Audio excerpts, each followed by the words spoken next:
Bonjour, dans cette capsule vidéo, nous allons voir comment calculer un pourcentage d'augmentation ou de réduction.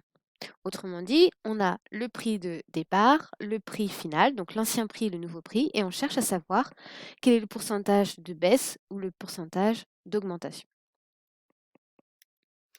Nous allons partir de l'exemple suivant, un home cinéma qui coûtait 450 euros est soldé à 393,75 euros. Et la question est quel est le pourcentage de réduction? Donc déjà, premièrement, on voit bien que c'est une réduction puisque le prix de départ, c'est-à-dire l'ancien prix, est plus élevé que le prix nouveau, le prix final. D'accord? Donc on voit bien qu'il y a eu une baisse. Donc déjà, ça donne une indication. Nous allons repartir de notre tableau habituel, à savoir l'ancien prix et le nouveau prix. Donc mes deux grandeurs qui sont proportionnelles ici. Nous n'avons que deux valeurs, donc pour le moment, nous allons mettre ces deux nombres dans le tableau, 450 et 393,75.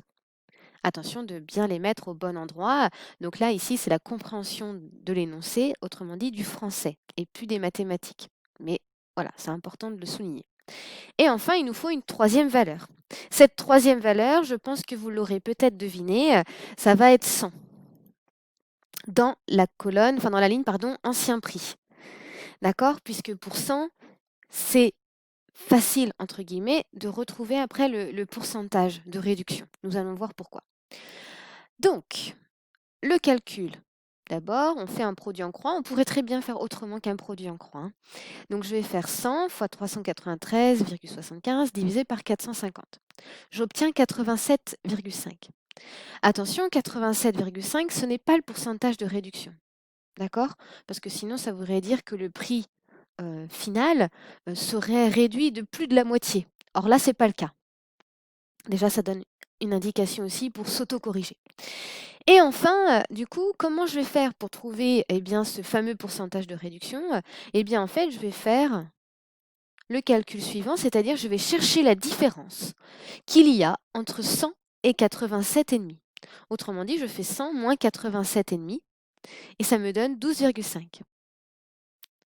Et donc, le pourcentage de réduction est de 12,5%. Attention, si j'avais eu une augmentation, j'aurais obtenu un nombre plus grand que 100. Donc, ma différence aurait été inversée, c'est-à-dire j'aurais fait le nouveau prix moins 100, d'accord? Puisque du coup, pour avoir un nombre positif. Voilà, à bientôt pour une prochaine capsule vidéo.